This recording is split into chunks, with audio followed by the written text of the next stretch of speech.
हमारी सोसाइटी के बदलते पर्सपेक्टिव के साथ एडजस्टमेंट बनाने के लिए कई बार भारतीय संविधान में भी चेंजेस करना पड़ता है।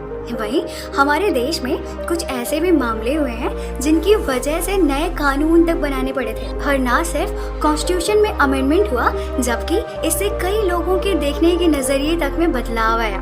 तो चलिए आज हम 3 ऐसी ऐतिहासिक केसेस के बारे में जानेंगे जिसकी वजह से इंडियन कॉन्स्टिट्यूशन में चेंजेस करने पड़े, जिनमें से पहला है निर्भया केस।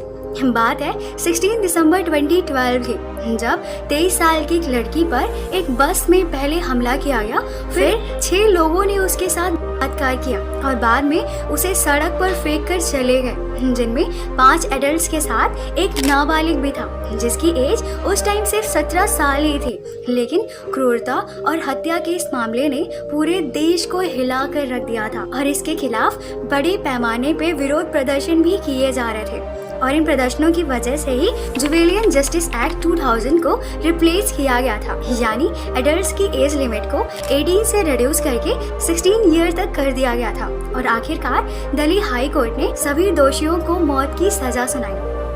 दूसरा है शाहबानो बेगम वर्सेस मोहम्मद अहमद खान। शाहबानो 5 बच्चों की मां थी और 62 की एज में 1978 में उनके पति मोहम्मद अहमद खान ने उन्हें तलाक दे दिया था और वो अपने पति से अपने भरण पोषण के लिए मुआवजे की डिमांड को लेकर कोर्ट पहुंची थी। और जिस गुजारे भत्ते की वो डिमांड कर रही थी वो इस्लाम के खिलाफ थी।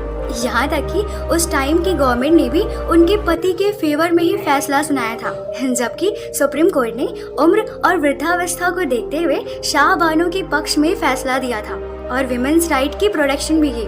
वहीं सुप्रीम कोर्ट के इस डिसीजन ने क्रिमिनल प्रोसीजर कोड 125 में अमेंडमेंट कराया। तीसरा है मथुरा केस। वैसे ये मथुरा यूपी की डिस्ट्रिक्ट नहीं बल्कि एक नाबालिग आदिवासी लड़की थी जिसे साल 1972 में 26 मार्च को रात में पुलिस स्टेशन में बुलाया गया, जहां पुलिस स्टेशन के एक ऑफिसर ने उसके साथ रेप किया और वापस घर भेज दिया। और बाद में उस लड़की ने उस ऑफिसर के खिलाफ बलात्कार का मामला दर्ज कराने का फैसला किया। लेकिन शायद ये आपको यकीन हो कि सुप्रीम कोर्ट ने उस पुलिस ऑफिसर के पक्ष में फैसला सुनाया था। जैसा कि कहा गया था कि मथुरा की बॉडी पर किसी भी तरह की जबरदस्ती किए जाने का निशान नहीं था और उसने ना तो चीख पुकार मचाई और ना किसी को मदद के लिए बुलाया था।